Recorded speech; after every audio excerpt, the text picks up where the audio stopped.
네, 안녕하십니까. 5월 3주차 더 여론 시작하겠습니다. 오늘은 또 앉아서, 지난주는 서서, 섰다 앉았다. 자, 이번 주는 순서를 좀 바꿔봤습니다. 국민의힘 전당대회 지금 초미의 관심사입니다. 이달 말에 8명 중에 후보 중에서 5명 컷오프, 그리고 6월 11일 날 이 중에 1명을 당대표로 뽑는데요. JTBC가 리얼미터에 의뢰해서 오늘 저녁 7시 40분 뉴스에서 보도한 아주 따끈한 내용을 먼저 소개해드리겠습니다. 자, 이 수치는 국민의힘 지지층과 또 지지하는 정당이 없다는 무당층 토탈 468명을 대상으로 분석한 내용입니다. 이준석 39.3, 나경원 24.0, 주호영 11.7. 전체, 그러니까 민주당 지지층이라든지 다른 정당 지지층도 포함한 거는 이준석 30.3, 나경원 18.4. 이거보다는 격차가 줄어들긴 합니다만, 한길리서치에서 토요일날 조사해서 일요일날 발표한 결과하고 비교해보면 전체 응답자들입니다. 국민의힘과 무당파층만 한 것이 아니라 전체 응답자들을 대상으로 뽑아낸 결과는 30대 17대 9, 대략 이 정도입니다. 나경원, 주호영 두 후보의 합을 합쳐도 이준석을 따라가지 못한다는 결과가 일요일날 나왔는데 JTBC가 리얼미터에 의뢰해서 토요일, 일요일 조사해서 오늘 월요일 뉴스룸에 발표한 내용인데 전체는 비슷합니다. 30.3 대 18.4 비슷합니다. 그리고 주호영 9.5. 근데 국민의힘과 무당파층만 따로 뽑아서 봤더니 39.3 대 24.0 격차가 좀 벌어지는. 저는 지난주 더여론 시간에서 당심이 70, 민심이 30이기 때문에 여전히 주호영 전 원내대표가 유리하지 않겠느냐 했는데 나경원 전 원내대표가 뒤늦게 출사표를 던졌고 이준석 전 최고위원과 지금 설전을 두 분이 세게 붙고 있습니다. 어떤 설전이냐? 일단 요거부터 소개를 해드려야 되겠네요. 나경원 전 원내대표가 이준석 전 최고위원을 위해서 스포츠카라고 했어요. 스포츠카. 그랬더니 이준석 전 최고위원은 난 전기차다. 아이오닉 5 주문했다. 스포츠카로 비꼬았더니 난 전기차다. 그랬더니 또 나경원 전 원내대표 난 화물차다. 또 김은혜 의원은 난 카니발이다. 화물차 매연 너무 많이 난다. 나는 카니발, 축제와 같은 차량이 되겠다. 등등. 이 자동차 갖고 지금 논란을 일으키고 있는데, 주호영 원내대표는 좀 점잖은 분입니다. 그래서 이런 말싸움에 지금 전혀 참전을 하고 있지 않아요. 그러다 보니까 싸움이 이준석 대 나경원, 혹은 김은혜에서, 김은혜 의원 같은 경우는 저 뒤에 있다가 지금 스물스물 올라오고 있습니다. 역시 싸워야 된다. 싸워야지 지금 좀 인지도도 올라가고 지도도 올라가는 그런 모습을 보이고 있는데요. 국민의힘 이제 컷오프 조사가 있고 본조사가 있는데 본조사에서 아까 이제 보여드린 바와 같이 국민의힘 지지층과 무당파층으로 할 것이냐, 아니면 다 개방해서 민주당 지지층도 할 수 있게 할 것이냐, 역선택을 어떻게 할 것이냐, 이런 부분 때문에 지금 황우여 선관위원장이 좀 고민을 하고 있다. 근데 황 선관위원장은 특정 정당 소속이면 일반인 여론조사 삼가달라. 민주당 지지층이면 일반인 여론 삼가달라. 아니, 이런 얘기하면 더 삼가 안 하고 싶죠. 이 코끼리 생각하지 말고 다 코끼리가 더 생각나는 것처럼 이거는 조사 방식에 의해서 아예 민주당 지지층이라고 빼야죠. 민주당 지지층 포함한 다음에 여론조사 삼가해달라 이렇게 하면은 더 하고 싶죠. 그러니까 역선택이 논란이 될 수가 있습니다. 아무튼 이런 상황이고요. 자, 제가 이제 이걸 보면서 느낀 게 이게 생각났습니다. 홍준표 안상수 간의 개싸움. 이게 뭐냐면요. 2010년도 전당대회 때, 당대표 선거 때 두 분이 붙었어요. 근데 안상수 당시 의원이 옆집과 소송이 붙었습니다. 옆집에 2천만 원 손해배상 청구를 했는데 왜냐? 개가 너무 짖는다. 이 개 때문에 소송을 하면 그 옆집 하나 품지 못한 사람이 어떻게 당대표를 할 거냐. 홍준표 의원이 당시 안상수 의원한테 또 뭐라고 했습니다. 이게 이제 개싸움인데요. 또 얘기를 들어봤더니, 우리 아들이 고3인데, 한 마리도 아니고 10마리다. 그러니까 개를 키우는 집에, 개 사육하는 집이었나 봐요. 그러니까 10마리가 맨날 짖으니까 좀 짜증 났겠죠. 더군다나 고3이니까. 근데 그것도 뭐 품지 못하냐. 그래가지고 그 유명한 개 소송 악연. 이것 때문에 2018년 기사인데요. 당시 창원시장이었었잖아요. 2018년도에. 근데 홍준표 대표가 또 공천을 안 줬어요. 아주 무서운 분입니다. 홍삼아. 댓글에 또 홍삼아라고 하지 말라고 그러겠다. 제가 어디 방송에서 홍삼아라고 했더니 또 사마라는 말 쓰지 말라고. 자, 이런 지금 상황입니다. 그래서 어느덧 지금 이준석 대 나경원 싸움으로 지금 가고 있기 때문에 조영 전 원내대표는 지금 당선 가능성이 좀 떨어지지 않느냐 이런 얘기들을 국민의힘 관계자들이 지금 공개적으로들 하고 있습니다. 제 앞에서 말이죠. 그래서 나경원 전 원내대표가 당심에서 70% 여기서 많이 앞서면 이준석 전 최고위원하고 한번 해볼 만한 싸움이거나 이길 것이다라는 의견들이 있는데 이 두 분이 표가 좀 갈리면 말이죠. 또 어부지리로 이준석 전 최고위원이 될 수가 있고 아까 관련 기사를 때가 보여드렸지만 오세훈 수장이 영선 초선 의원들에게 당의 밝은 미래가 있다. 덕담을 했습니다. 그랬더니 나경원 전 원내대표 만만한 대표를 원하는 거다 이거는. 그러니까 만만한 대표가 돼서는 안 된다. 이걸 좀 어느 정도 중심을 갖고 좀 중진 의원이 해야 된다 이런 얘기를. 근데 모든 말싸움에는 지금 보시다시피 나경원 전 원내대표가 있다 보니까 지지율이 그래도 조영 원내대표보다는 높은 상황입니다.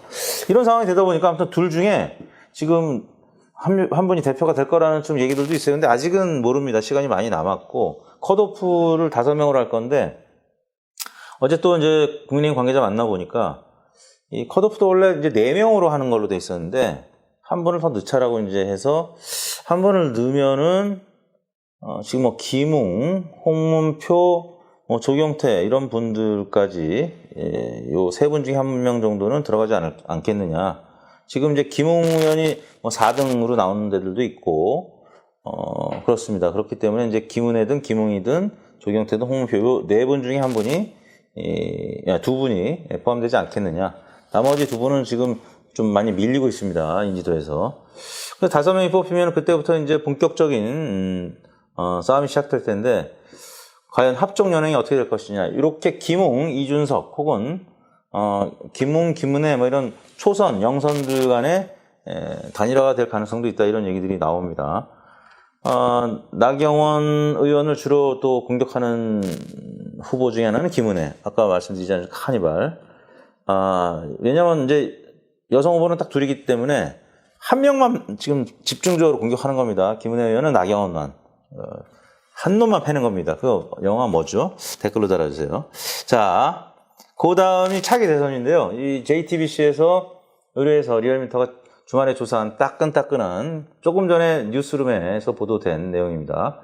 윤석열, 이재명 두 후보가 많이 붙었습니다. 원래 리얼미터 조사 혹은 뭐 ARS로 하는 다른 조사 기관들의 결과는 요 차이가 좀 있었죠. 그런데 이재명 지사가 지금 많이 따라 붙었고 그 다음에 이제 이낙연, 홍준표, 정세균 순입니다. 지금 친문 두 후보, 이낙연, 정세균 이 두 후보 중에서는 여전히 이낙연 후보가 많이 앞서 있습니다. 정세균 전 총리가 좀 출발이 늦다 보니까 지금 지지율 격차가 여전히 있고요. 비호감도 윤석열 1위, 추미애 2위. 비호감도로만 하면은 윤석열 대 추미애 양강구도고 호감도로만 하면 윤석열 대 이재명 양강구도가 되고 있는데 윤석열 전 총장의 지지율이 지금 조금씩 약세를 보이고 있는 느낌이 들어요. 이건 이제 양자 대결입니다. 윤석열 대 이재명. 양자 대결도 많이 줄었습니다. 44 대 42. 윤석열 대 이낙연 양자 대결 46.5 대 37.3. 격차 조금 더 있죠.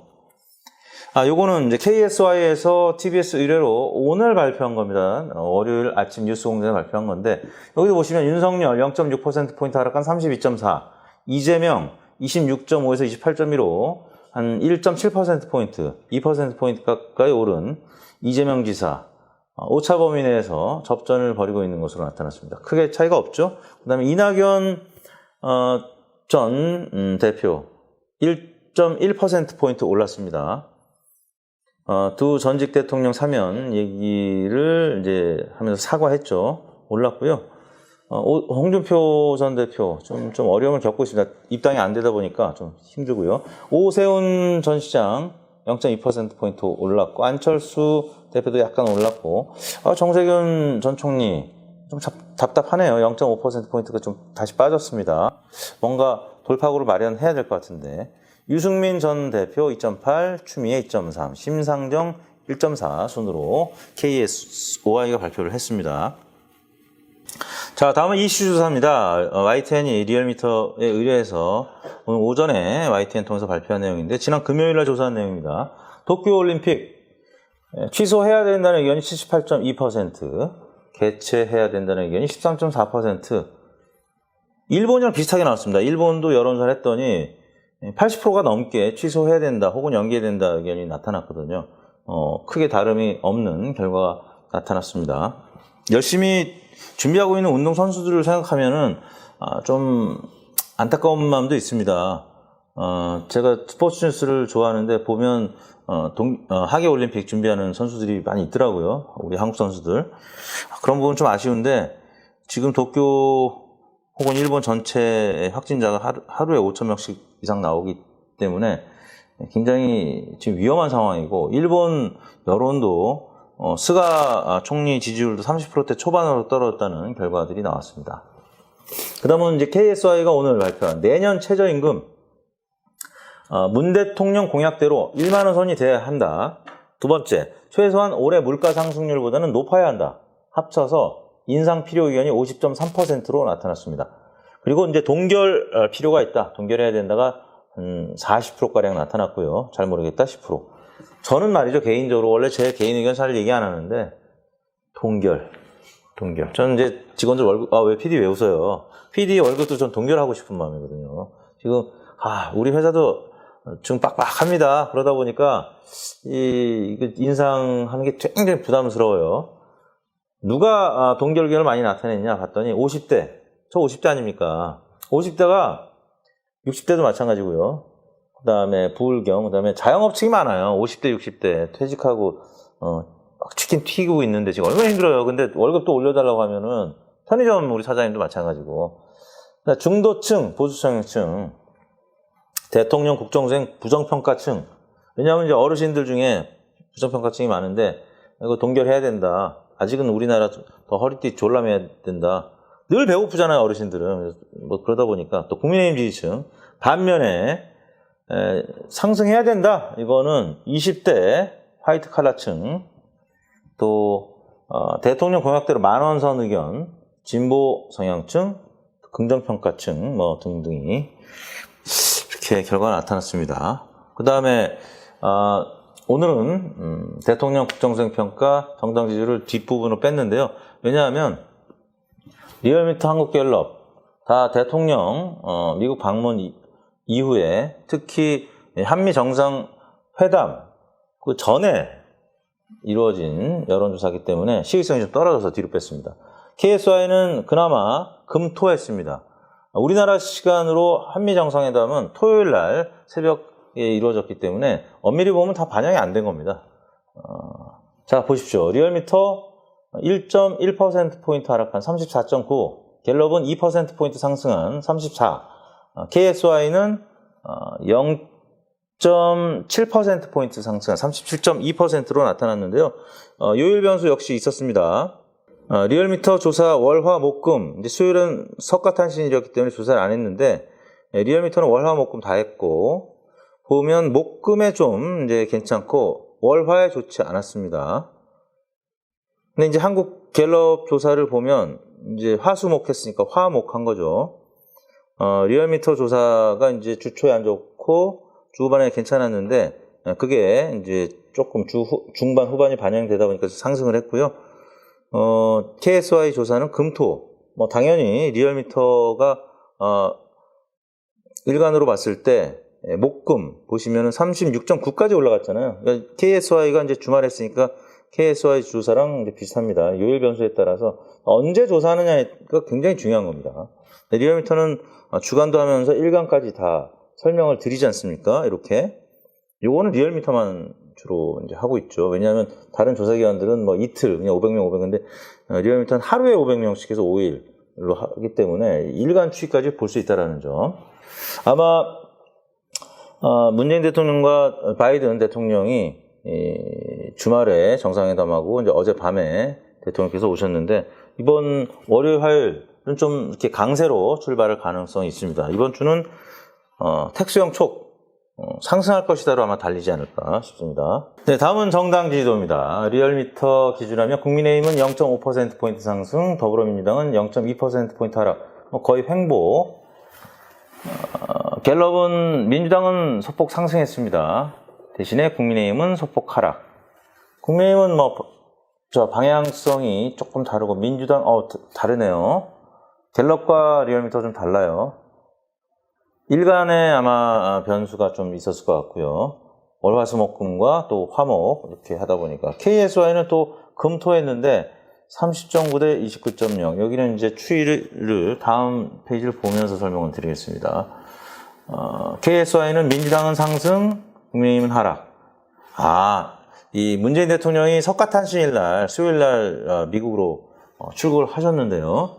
그러다 보니까 미 하원 의장을 만난 게 아마 금요일, 그 다음에 바이든 대통령을 만난 게 토요일, 한국 시간으로 그렇습니다. 그러다 보니까 주말에 금토조사한 KSY는 민주당이 오르고 국민의힘은 좀 주목도가 떨어지다 보니까 하락한 것 같고요. 갤럽은 화수목 조사했는데 민주당이 좀 올랐습니다. 5.18 기념 행사도 있었고, 또 김부겸 국무총리가 이제 월요일부터 본격적인 행보를 하면서 아마 주 초에 민주당은 좀 상승한, 반등하는 모습으로 갤럽 조사 결과가 나온 것 같습니다. 그리고 국민의힘은 좀 빠졌네요. 반면에 리얼미터는 국민의힘은 소폭 상승했습니다. 월화수목금 다 조사하다 보니까 아마 KSY하고 갤럽 조사하고 아마 좀 평균치에 가깝게 나온 것이 아닌가 싶고요. 민주당도 역시 좀 비슷했는데 결국 문재인 대통령과 바이든 대통령이 정상회담을 하고 이제 일요일날 밤 11시인가 아마 귀국하셨죠. 그리고 오늘 월요일, 화요일 이렇게 조사를 지금 진행을 좀 하고 있는데 아마 한미 정상회담 이제 직후기 때문에 이번 주는 지지율이 좀 당청 다 오르지 않을까 싶습니다. 왜냐하면 대통령이 주요 강대국 정상들과의 만남 이후에는 지지율이 항상 상승을 했었습니다. 그만큼 언론 보도 노출량도 많고, 사실 이번 정상회담의 성과는 많이 있었죠. 미사일 제한도 풀었고, 굉장히 몇십 년 만에 결국 이뤄낸 일 아니겠습니까? 그리고 백신도 또 좀 수급이 원활해질 것 같은 기대감도 커진 그런 상황이기 때문에 제가 볼 때는 당청 지지율 오르고요. 국민의힘도 아마 이준석 전 최고위원과 또 나경원 전 원내대표, 주호영 원내대표 간에 또 열띤 싸움이 또 이번 주 계속 이어질 것이기 때문에 아마 컨벤션 효과가 선 반영이 되지 않을까 싶습니다. 그래서 국민의힘도 계속 35%대에서 강세를 나타낼 것 같고, 민주당은 좀 20%대로 하락했던 이 지표가 좀 반등을 해서 30%대로 회복이 되지 않을까 싶고, 대통령 지지도 같은 경우도 지금 전반적으로 35% 전후를 보이고 있는데, 주반에 조사한 한국사회론연구소 그리고 리얼미터의 일간 지표를 보시면 주반에 37%를 기록했기 때문에 대략 이번 주도 37% 안팎 혹은 38%까지 갈 수 있는 그런 여건이 아닌가 싶습니다. 이번 주 더여론 이것으로 마치겠습니다. 구독, 좋아요, 또 댓글 많이 부탁드리도록 하겠습니다. 오늘도 안녕히 계십시오. 충성!